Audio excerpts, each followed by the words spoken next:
Hey guys, I'm Saurav. In this video, I will be talking about some very amazing mobile photography ideas. Now, I have made videos related to mobile photography where I share some tips on how to use your mobile camera to its best. But in this video, I will be showing you some practical ideas where you can use your mobile phone and get creative images. I'm very excited. Hope you are too. Without wasting any time, let's get started. The first idea we are talking about light painting using mobile phones.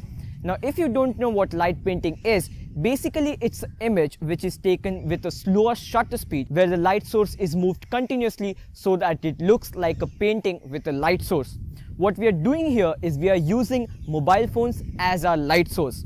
What I'm doing in this particular image is I'm taking different smartphones and I've downloaded images with blue color, white, green and different colors. You get the idea, right? And what I'm doing is I'm now moving the mobile phones and I'm using a slower shutter speed to get this light painting effect. To take an image with a slower shutter speed, you make sure the focus is locked onto your subject and then use a slower shutter speed. Now you can start with 1 second and go to 5, 10, 15, 20 depending on what kind of image you want to take. You can be a lot more creative with your light trails and you will get very creative images. Just make sure you're using a proper sturdy tripod and you're taking the image. The second idea is shooting through an object.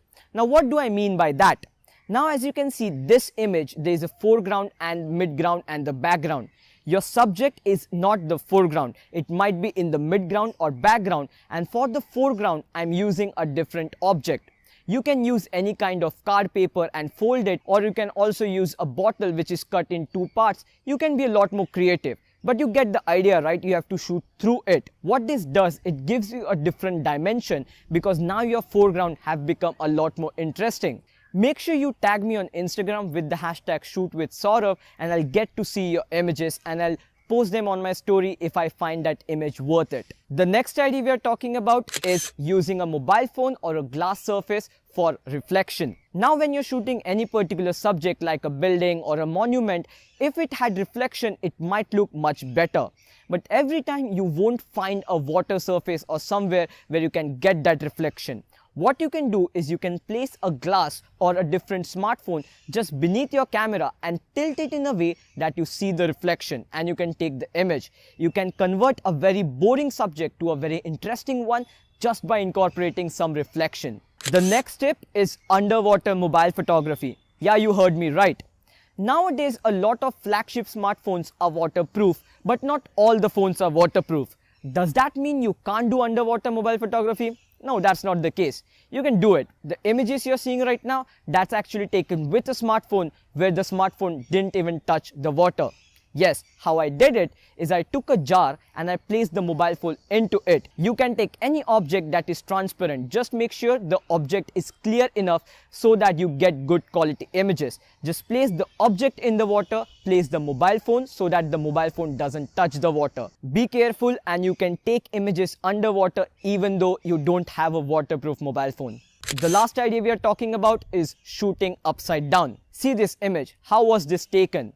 The mobile phone was actually placed flat and the camera was facing upwards. Then how did I take the image?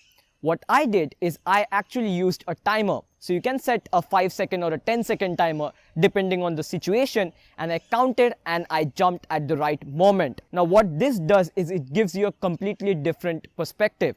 Especially if you have a wide angle camera, you will see that you're able to capture action wide images that you were not able to capture before. People will think you used a GoPro or some other camera, but you know the truth, right? We just used a mobile phone and made sure the angle is perfect. So I hope these ideas were helpful, guys. I tried to do something new in this video. I tried to experiment and show you the much more practical side of mobile photography. If you like the video, press the like button. Share it with your friends. If you're new to the channel, make sure you subscribe to the channel as well. I'll talk to you guys in the next one. Bye.